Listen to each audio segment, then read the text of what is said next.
Kolkata university के hosting house यानी कि वुमेन कॉलेज के बगल ही में वुमेन हॉस्टल भी है। उसे आज भी भूतिया माना जाता है। कई बार रात में यहाँ से डरावनी आवाज़ें आती है। यहाँ पढ़ने वाली कई लड़कियों ने यह महसूस भी किया कि पिछले कुछ सालों से वहाँ की आखिरी मंजिल को सील कर दिया गया है। तब से बुरे हादसे होने कम हो गए हैं। बस आखिरी मंजिल से कई हॉस्टल में रहने वाली और उस कॉलेज में पढ़ने वाली लड़कियों ने आत्महत्या की थी। आज भी कई बार उस जगह अमावस्या को रात में बाहर घूमने वालों को कुछ शैतानी ताकत के वहां मौजूद होने का अनुभव भी हुआ है। उस यूनिवर्सिटी के होस्टिंग हाउस में प्रिया नाम की लड़की का दाखिला हुआ। उड़ीसा से प्रिया अपने मम्मी और पापा के साथ कोलकाता रहने आई थी। प्रिया के मम्मी पापा वकील थे। किसी जमीन के केस के सिलसिले में उन्हें 2 साल वहां रुकना पड़ा, इसलिए पास ही में प्रिया का दाखिला भी करवा दिया गया। प्रिया उनकी इकलौती बेटी थी, इसलिए वो जहां भी जाते उसे साथ ले जाते थे। प्रिया का कॉलेज में पहला दिन था और उसने पहले ही दिन पूरे कॉलेज घूम ली थी। यहाँ तक कि वो कॉलेज की आखिरी मंजिल भी देखकर आ गई थी। प्रिया को कॉलेज बहुत अच्छा लगा और पहले ही दिन उसकी अच्छी दोस्ती सुमन के साथ हो गई। सुमन वहीं हॉस्टल में रहती थी। प्रिया का घर पास ही में था, इसलिए प्रिया ने हॉस्टल में दाखिला नहीं करवाया, पर कभी कभी पढ़ाई करने वो सुमन के कमरे में आया करती थी। देखते ही देखते 4 महीने बीत चुके। उस दिन अमावस्या थी। प्रिया के मम्मी पापा रात को काम से देर से लौटने वाले थे, इसलिए उस रात प्रिया सुमन के साथ उसके कमरे पर ही रुकने वाली थी। ऊपर से सुमन कमरे में अकेली रहती थी तो उसे भी अच्छा लगता प्रिया का आना। प्रिया और सुमन लैपटॉप में मूवी देखते देखते अपना प्रोजेक्ट कर रहे थे। तभी प्रिया को बहुत प्यास लगी। सुमन ने देखा तो फ्रिज में पानी नहीं था। सुमन को तभी याद आया कि उसकी स्कूटी की चाबी स्कूटी में ही रह गई है। उसे लेने और नीचे कॉलेज के मेन गेट पर लगे पानी की टंकी से पानी लेने सुमन खुद ही नीचे चली गई। प्रिया कमरे में अकेली थी, इसलिए उसने अंदर से दरवाजे की कड़ी लगा ली। सुमन को बहुत डर लग रहा था, क्योंकि उसे आखिरी मंजिल के अजीबोगरीब किस्से के बारे में पता था, पर इतने वक्त से कोई हादसा नहीं हुआ था। इसलिए सुमन थोड़ी हिम्मत दिखाकर पार्किंग में गई और स्कूटी से चाबी निकालकर पानी भरने टंकी के पास आ गई।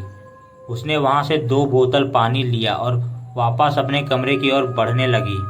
सुमन ऊपर की ओर सीढ़ियां चढ़ रही थी कि अचानक वहां की लाइट चालू बंद होने लगी।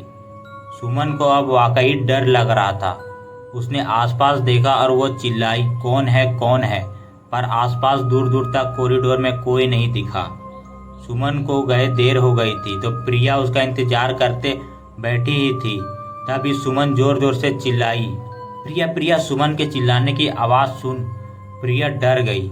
उसने जल्दी से देखा, सुमन बालकनी में खड़ी रो रही थी और उसने प्रिया को सब बताया कि किस किस तरह लाइट चालू बंद हो रही थी और वो भागकर यहाँ तक पहुँची।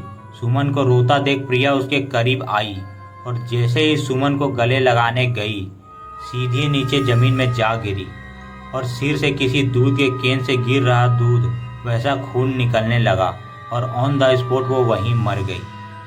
दरअसल प्रिया रूम को अंदर से बंद करके बैठी थी, तो सुमन के अंदर आने का तो सवाल ही नहीं था।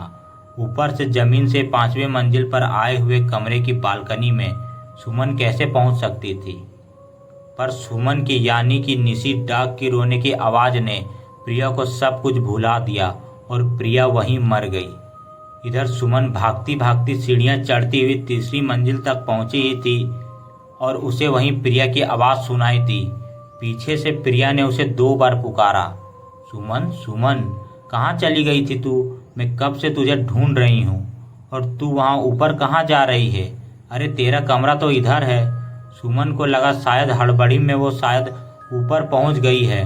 सुमन प्रिया के साथ गई तो उसने देखा आसपास कमरे जैसा नहीं पर छत जैसा नज़ारा था। वो गलती से छत पर आ पहुंची। अब उसके सामने प्रिया थी और पूरे छत पर वो दोनों अकेले।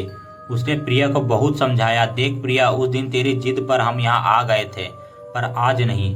आज अमावस्या है और रात भी बहुत डरावनी है। चल जल्दी नीचे, कुछ गलत ना हो जाए। तभी उसे नीचे कुछ आवाज़ें सुनाई दी। वो दीवार से लगी रेलिंग के पास गई तो तो उसने देखा प्रिया प्रिया सब लड़कियां चिल्ला रही थी और प्रिया जमीन पर गिरी हुई थी। सुमन समझ गए कि उसके सामने जो है वो निशी डाक ही है। उसने मुड़कर देखा तो वहाँ कोई नहीं था और जैसे ही वो भागने लगी उसे ठोकर लगी और रेलिंग में लगकर सीधी प्रिया के बगल में जा गिरी। बिल्कुल प्रिया ही की तरह उसके सिर से खून निकला और दोनों एक ही दिन में चल बसे। उस दिन से गलती से भी कॉलेज के किसी भी लड़की रात के वक्त वहाँ से बाहर नहीं निकलती। निशी डाक का कहर सब जानती है। अमावस्या को या रात को किसी दिन कोई पीछे से 2 बार आवाज़ दे तो वहाँ कोई जवाब नहीं देता, क्योंकि निशी डाक केवल 2 बार पुकार सकती है। अगर उसके बाद कोई आवाज़ दे तो सुकून मिलता है और पीछे पलटकर उन्हें जवाब देती है। सुमन और प्रिया के हादसे ने कॉलेज में एक दहशत फैला दी। पढ़ाई छोड़कर जाना तो मुमकिन नहीं था, पर सतर्क रहना वो उन सब लड़कियों के हाथ में था और सबने ऐसा किया।